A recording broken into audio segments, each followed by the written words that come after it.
I'm currently at Thammasat University in Thailand, known as the birthplace of Thailand's democracy movement. So it's quite fitting to discuss the 2024 US election here. Based on the latest result, Donald Trump has won the election. In the 2020 election, Biden's win was seen as a victory, but by early 2021, a crisis had already emerged. At that time, I observed the Biden administration might be a transitional administration. I made this clear on China Now, a Chinese TV currently affairs program. And I remarked that Biden's government could be transitory and that we should be prepared for the return of Donald Trump, or a Trump era without Trump. By Trump era without Trump, we foresaw scenarios of possible assassination attempts against him. Looking back, our assessment then seems accurate. We shared this assessment in early 2021 on China Now. The reason for Trump's victory is not that complicated. The problems facing the U.S. are extremely severe. In this respect, we actually share some of Trump's views. Trump opens almost every speech by saying, "America is a failing nation." We have long held that the American system needs substantial reform. Otherwise, the U.S. will go way down. Recently, I gave a talk on security issues in Geneva, Switzerland.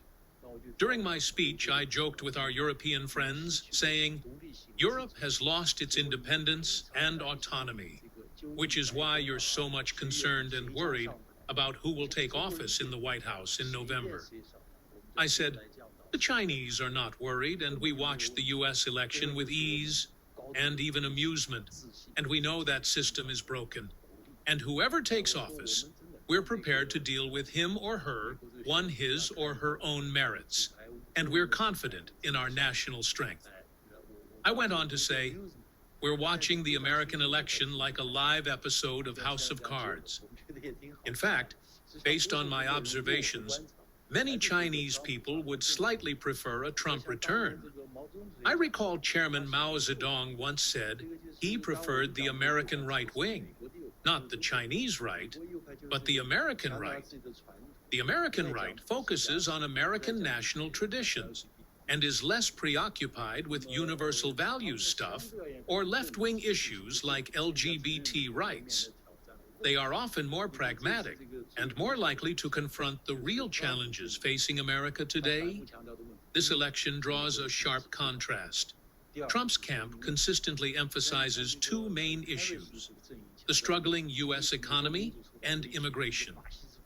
Meanwhile, Harris's camp is focused more on democracy being under threat, fascism taking office, and abortion rights, which fail to address America's most urgent problems and seem disconnected from the most pressing concerns of American society. From the China model's perspective, it's evident that if a government cannot improve people's livelihood for so long, then there's a fundamental flaw in its system and its way of governance. In this case, reform is called for. Otherwise, the country will have no future. Regarding U.S.-China relations, I hope that if Trump returns to office, he'll learn from his past mistakes. His trade war was a total failure.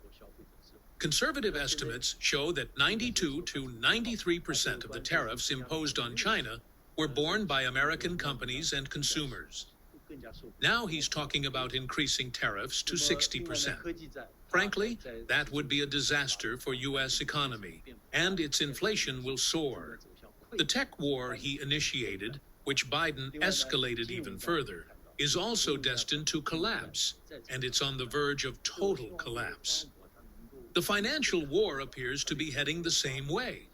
So, I hope Trump realizes that his trade, tech, and financial wars with China are either failing or set on a path to failure. Personally, I believe Trump has accurately identified some key issues in the U.S., but his solutions are fundamentally flawed. If he genuinely wants to revive the American economy, his first step should be to seek cooperation and assistance from China. Without that, there's little hope for its success. That's where China's strength stands today. Some Beijing used force to reunify Taiwan. He would impose a 200% tariff on Chinese products, a statement that received a surprisingly positive response from Chinese netizens. His approach as a businessman is largely based on cost-benefit calculations, which actually makes him somewhat easier to deal with. My instinctive judgment is that he would initially attempt to intimidate and bluff, but would likely attempt to strike a deal. And Taiwan may already be extremely nervous, but China's position remains unchanged. Our plan for China's reunification follows our own schedule, timeline, and methods. It could be peaceful, non-peaceful, or a combination of both, but it won't be swayed by whoever wins the U.S. election. That's what I wanted to share. Thank you, everyone.